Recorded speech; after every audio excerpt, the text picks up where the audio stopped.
students in this field, we know that they have such busy schedules. So, what are some ways that you think we can add self-care into our day during this whole busy schedule for health science students?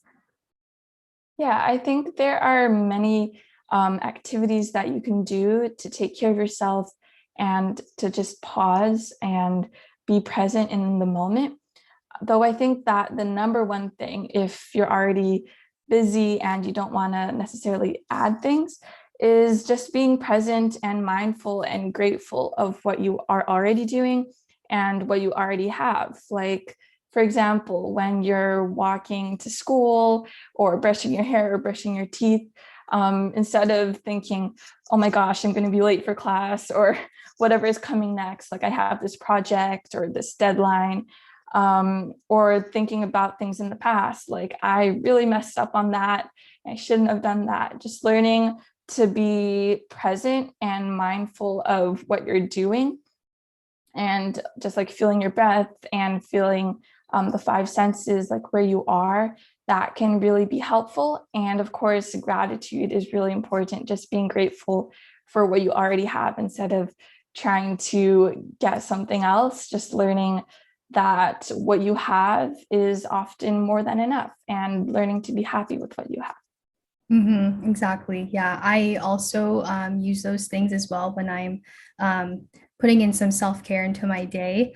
Like, for example, with the gratitude and just celebrating my little accomplishments, I would actually write those down in my planner because usually for health sciences students, if you have a planner online or physical planner, it's quite a stressful thing to look at because I'm sure you have like a whole to-do list of everything that you need to finish for the day and for the week. So what I try to do is I have a little section there where I would write the little things that I accomplished today, and they don't even have to be big things. Like just I made my bed, I walked around the neighborhood, I made my own breakfast. Even though it sounds kind of like, why do I need to write those down?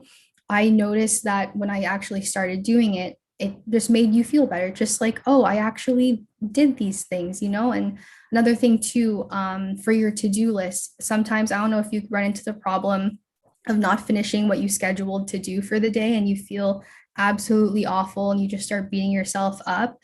I still struggle with it to this day, but I'm trying to adopt the whole half glass full mentality. Like, okay, hey, I didn't finish the whole list, but I kind of got this much done, right? Which is way better than nothing at all. So it's just those little things of reminding ourselves of our accomplishments rather than the things that we didn't accomplish.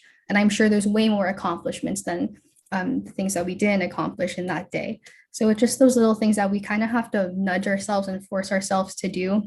And again, it seems kind of like, why do I need to do this? But in the long run, it really adds these little bursts of good feelings that you need when you're going through this journey and you're always studying, right? It's really important to just maybe like 5 minutes for every hour, just celebrating yourself and the things that you accomplished. I want to ask you, what are your favorite self-care activities? Oh, great question. I have a lot of self-care activities that I love to do, but my favorites are definitely yoga, stretching, meditation, and like you said, like journaling your accomplishments or cozying up with a nice book to read. And I think to add on to that, I used to think like when somebody said self-care, it was this fancy, quiet thing where you got like a studio and you got these fancy yoga clothes and like candles and mantras and whatever. But really, it doesn't have to be that complicated. It can be something simple that you already love to do, like what I said, doing yoga and reading a book. And those are some of my favorite self-care activities. Yeah, I love how you mentioned that too. I used to be the same. Like when you hear self-care, it's like, oh, I need to go take a bubble bath, get those bath bombs from Lux, and just like put cucumbers on my eyes and do all of that extra work when really it's not just that. That is a form of self-care, but it can be the most simplest thing from, like you said, just reading a book, writing down some things you're thankful for, doing yoga for like 10 minutes. Those are little things that we can adopt into our day-to-day lives as well. If you want to hear more stories, don't forget to subscribe, comment, and like. To support more youth by youth led projects, visit us at YouthSpeak.ca, where you can donate and spread youth mental health awareness. YouthSpeak Performance Charity. Speak, inspire, change.